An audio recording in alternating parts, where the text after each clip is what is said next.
अला इब्राहीम वाला आल इब्राहीम इन्नका हमीदुम मजीद। हर बज़ में तमद्दुन है ज़ियाबार हमी से, हर बज़ में तमद्दुन है ज़ियाबार हमी से, कायम है यहाँ गर्मी बाज़ार हमी से। हकदार तो हैं फ़स्ल गुलिस्तां के बहुत लोग, हकदार तो हैं फ़स्ल गुलिस्तां के बहुत लोग, है अर्ज़ चमन खूं की तलबगार हमी से। हकदार तो हैं फ़स्ल गुलिस्तां के बहुत लोग, है अर्ज़ चमन खूं की तलबगार हमी से। मिट जाता है ख़बरों से कभी नाम हमारा, मिट जाता है ख़बरों से कभी नाम हमारा, है बनती है कभी सुर्खी अखबार हमी से। 13 अगस्त है, मुल्क की आज़ादी के 75 साल होने जा रहे हैं। हुकूमत ने भी कहा कि हर घर पर तिरंगा लहराया जाए। इस परचम को आज़ादी के साथ लहराने के लिए इन 75 साल में जिन लोगों ने कुर्बानियां दी हैं, 150 साल तक बंगाल की खाड़ी से लेके कश्मीर के बर्फपोश पहाड़ों तक पूरे 150 साल अंग्रेज़ के ख़िलाफ़ जिन लोगों ने उसकी आंखों में आंखें मिला के अंग्रेज़ को दंदान शिकन जवाब दिया है,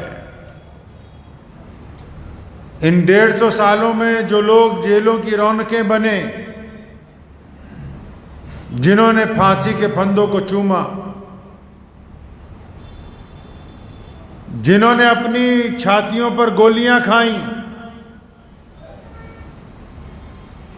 जिन्होंने अपना घर-बार, अपना माल, अपनी औलाद, अपना सब कुछ मुल्क को आज़ाद करवाने के लिए कुर्बान कर दिया,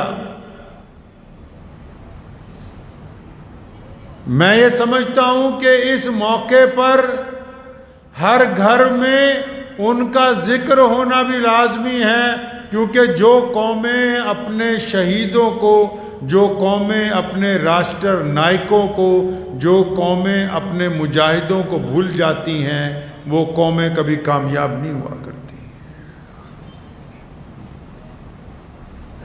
ठीक है, मुल्क की आज़ादी में हर मज़हब, हर रंग के लोगों ने कुर्बानियां दी हैं,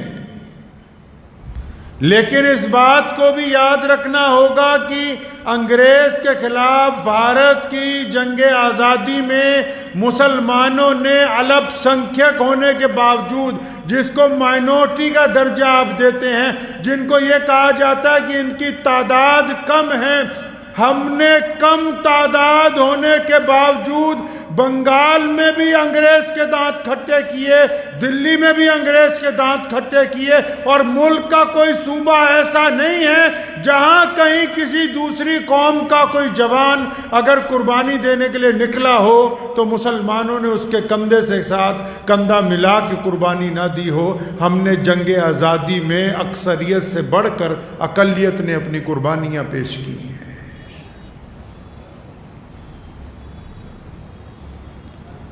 जंगे आज़ादी की अगर हम तारीख उठाएंगे,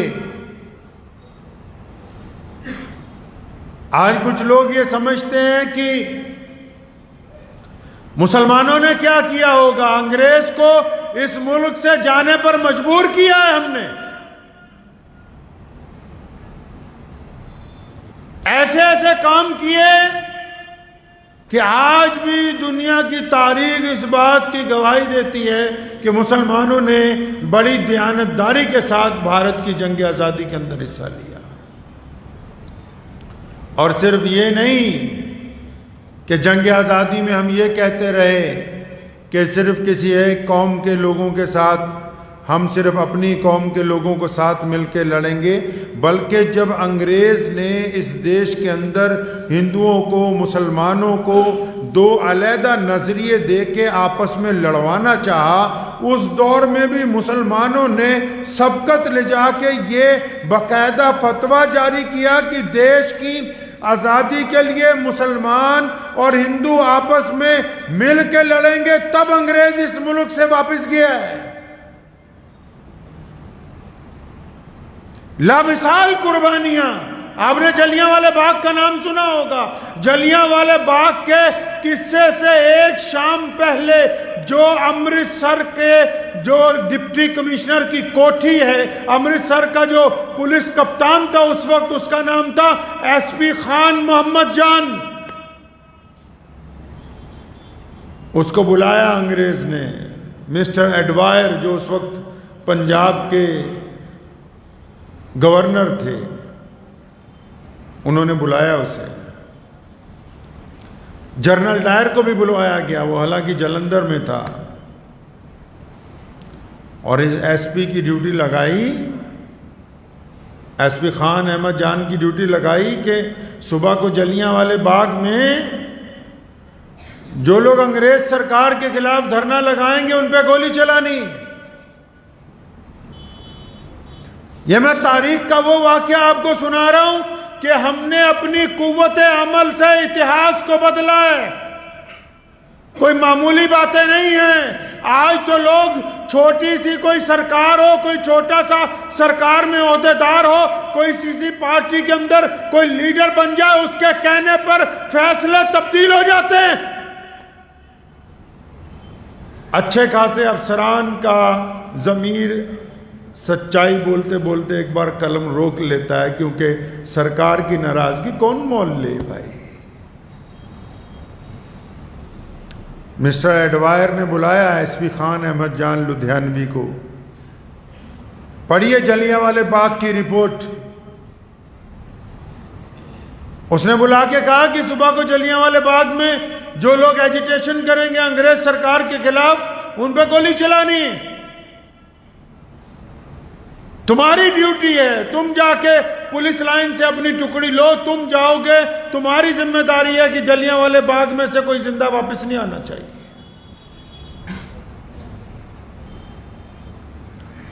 तारीखी बात कही खान साहब ने, तारीखी बात। फरमाने लगे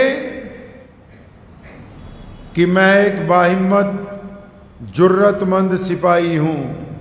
दुनिया का कानून ये कहता है कि गोली उस पर चलाई जा सकती है जो आप पर गोली चला रहा हो।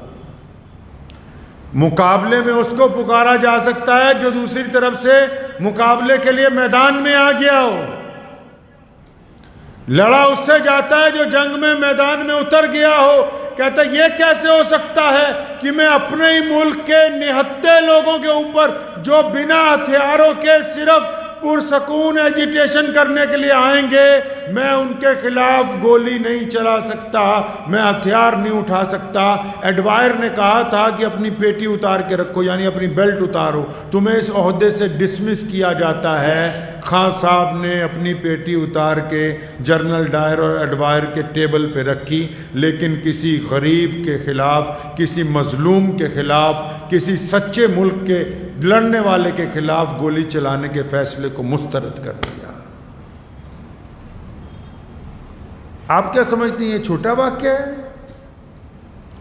अगर खान साहब गोली चलाते तो पूरी दुनिया का इतिहासकार लिखता कि इस मुल्क के ही एक बंदे ने अपने लोगों पे गोली चलाई, जबकि उस वक्त अंग्रेज के पास ईमान बेचने वालों की तादाद कम नहीं थी। आज जिनमें से कई लोग बड़े बड़े कहते फिरते हैं कि हम बहुत बड़े देश के साथ हैं, हमने बहुत बड़ी कुर्बानियां दी हैं, ये उनमें से कई हैं जिनके बाप बाप अंग्रेज की चाकरियां करते रहे, देशभक्तों की मुखबरियां करते रहे, जिनको फांसियां दी गई उनकी मुखबरियां करते रहे। ये एसपी खान अहमद जान ने हिम्मत दिखाई, डिसमिस कर दिया गया। यहां मौजपुरा बाजार में रहते थे लुधियाना के। उस दौर में अगर कोई कांस्टेबल भर्ती हो जाता था बहुत बड़ी बात होती थी। ये ऑक्सफोर्ड से पढ़ के आया था नौजवान। हर एक साल इस किस्से के बाद हर एक साल एक एसपी रैंक का आदमी हजरत की पेंशन लेके और एक कागज़ लेके आता था कि इस माफ़ीनामे पे दस्तखत कर दो, तुम्हें दोबारा किसी ज़िले का कप्तान लगा देंगे पुलिस का। सन 1943 तक ज़िंदा रहे, अंग्रेज़ से माफ़ी नहीं मांगी। फरमाया जिन लोगों ने मेरे मुल्क के लोगों को नाजायज़ कत्ल किया हो, खान दोबारा कभी उनकी फ़ौज के अंदर नहीं जाएगा। शिमला के गवर्नर हाउस में अफरा तफरी मच गई, सारे सेक्रेटरी घबराए हुए फिर रहे हैं।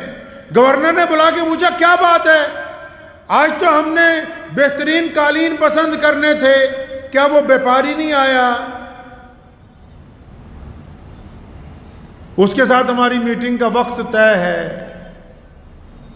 तो गवर्नर साहब को उनके चीफ सेक्रेटरी ने बताया कि वो जी मीर अब्दुल सत्तार जो लुधियाना का व्यापारी है सबसे बड़ा कालीनों का, आ तो वो गया 2 दिन पहले, लेकिन कल जो ऐलान हुआ है ना पूरे देश में कि कंपनी सरकार की मुखालफत करो, सोशल बाइकाट करो, अंग्रेज को ना कुछ बेचना है ना अंग्रेज से कुछ खरीदना है। तो कहने लगा वो जो बंदा जो सबसे बड़ा व्यापारी है जिसको आपने लाइसेंस इशू कर रखा है कि सारे गवर्नर हाउसेस में उसी की तरफ से कारपेट बेचे जाएं जिसके साथ हम लाखों रुपए का कारोबार करते हैं। ये मैं आपको 1942 का किस्सा सुना रहा हूं। ये उस दौर की बात है जब 1 लाख रुपया 1 करोड़ रुपए का दर्जा रखता था। तो गवर्नर ने पूछा फिर क्या हुआ उसको व्यापारी को? कहने जी उसने अपना लाइसेंस वापस किया है और साथ में एक चिट्ठी आपके नाम लिख के दी है। चिट्ठी लिख के दी है, उसमें लिखा है कि तुम हमारे मुल्क पर क्योंकि नाजायज काबिज हो, मुल्क के देशभक्त ये कहते हैं कि आज से अंग्रेज के साथ लेना देना बंद है, इसलिए मैं ये लाइसेंस वापस करता हूं। तारीख उठाइए। मीर अब्दुल सत्तार लुधियानवी को शिमले में गिरफ्तार किया गया। वो आदमी जिसने बचपन जवानी शहजादों की तरह गुजारी हो, जिसके माँ बाप अरबोपति रहे हो, उसको बेड़ियां पहना के जेल में लाया गया, सारी जायदाद छीन ली, तमाम कारखाने जब्त कर लिए। अंग्रेज रोज कहता रहा कि तुम मुझसे माफी मांग लो तो सब कुछ वापस कर दिया जाएगा। मीर सत्तार ने कहा कि जान की कुर्बानी मंजूर है, अंग्रेज से माफी मांगनी मंजूर नहीं है। ये किस्सा उनको सुना रहा हूं जो समझते हैं कि बड़ी आसानी के साथ तिरंगा लहराया। हमने अपना खून दिया है,